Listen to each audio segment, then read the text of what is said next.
Hello, our Minecraft. This is Conchoke showing off my Minecraft invention today. This right here is a piston tree farm. It may not look like one right now, but as we move forward, I'll show you how it works.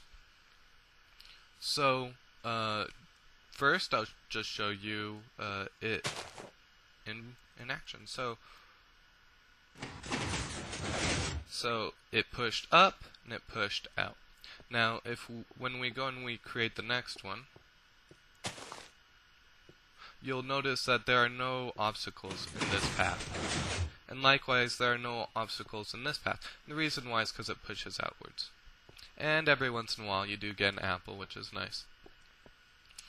So, we can have two of them out at the same time, and they don't interfere with each other. You'll notice that the tree doesn't get uprooted over here, which is also nice.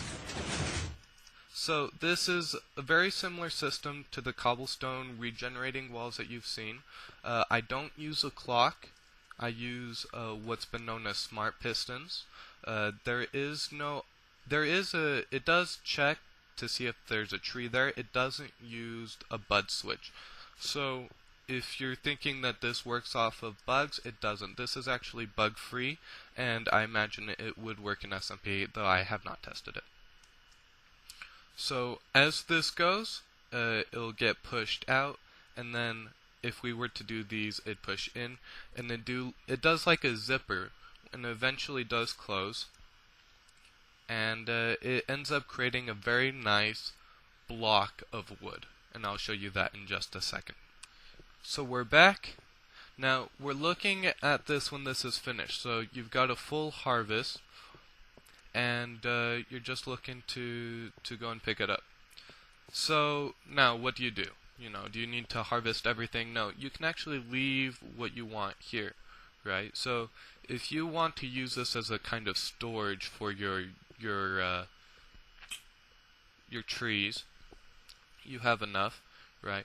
You can get what you need, you go and plant, and then you go and you harvest. Pretty simple. And then when this one will grow, it will go and fill in the hole that you made. So how do we go about making this? Well, let's look over here.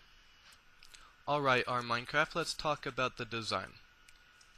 So from here, we have a 7 gap. That is the minimum amount, or the maximum amount, I should say, the maximum amount before you get branches, and branches will replace the pistons, so that is absolutely necessary. So you'll want there to be obsidian. If you don't have obsidian, a furnace will work, or a chest, something of that nature. Often will do the trick. So starting at the top, here's the primary signal. It goes through, it waits for a solid connection, at which point it pushes up, and then it should push out. Right now it's not pushing out, which is my fault, so let's see what I've done here.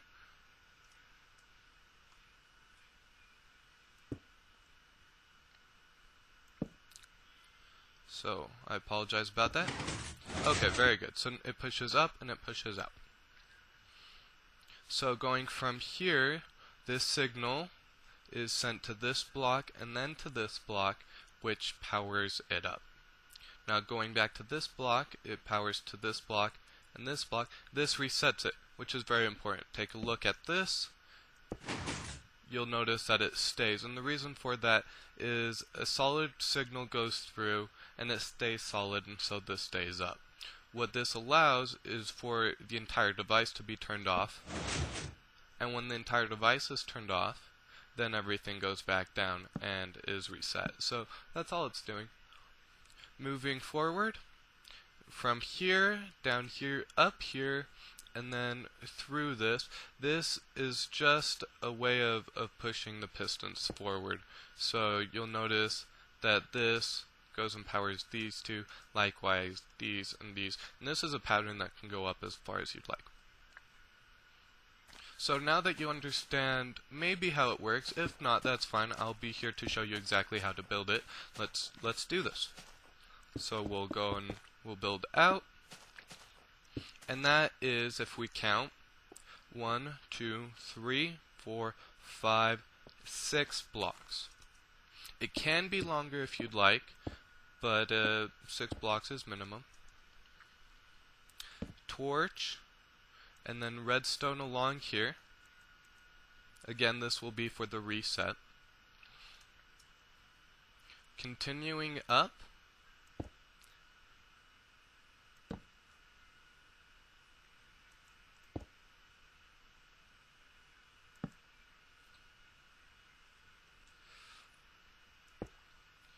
now I'm just going to be setting these 3 here. I'll be removing most of those, these 2, and placing the sticky piston, and then also removing the one underneath. Now, of course, I knew I forgot something. We need some dirt.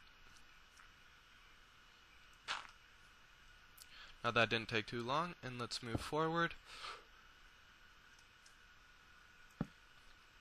Now the signal can be passed if the dirt is up. We'll make a little, I think it kind of looks like a boomerang. Anyway, moving forward. And then from here, this center will be hollow, and same with this center.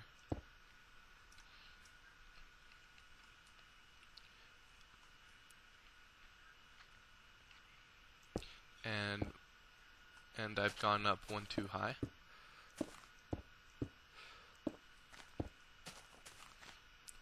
And this line just follows the bottom like that. Be careful not to put a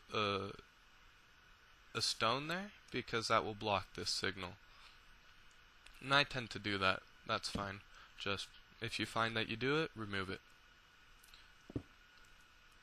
Now, it's very important that you put repeaters where I have repeaters, and you have redstone where I have redstone.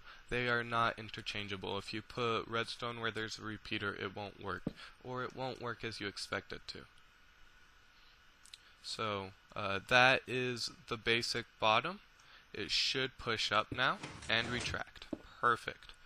Moving forward, we'll create our vertical redstone, and I'm just going to build like that.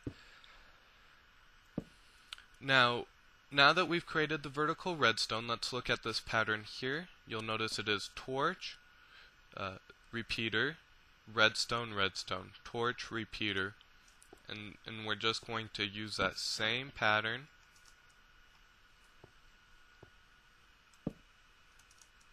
and we're going to just build up.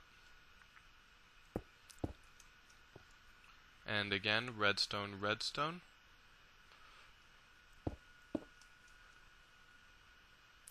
And a torch, and be sure that the repeater is facing towards the piston. The direction of repeaters are very important. If you face them the wrong way, they will not work.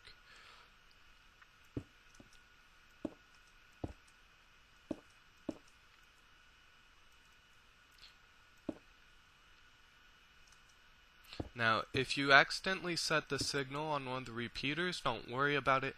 It'll just take longer for the actions to take place, but it's really not that much of an issue. So now we've gone and created it, and if we go and we test it, it does in fact push it out. Now, you'll see that they work independently from each other. If this were an actual tree, the leaves from this tree would go over here. And then the tree leaf that you have, or the sapling, would not grow. So what we need to do is we need to combine the signals together. Basically, if one of them grows, then we want both of these piston walls to extend.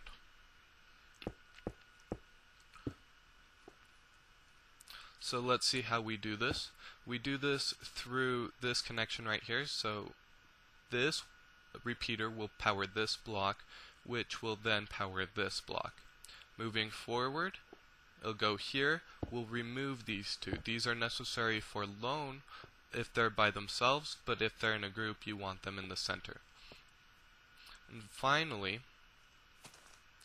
you want to just create that final line so that you can go and put in your repeaters, and then that your redstone will attach to it.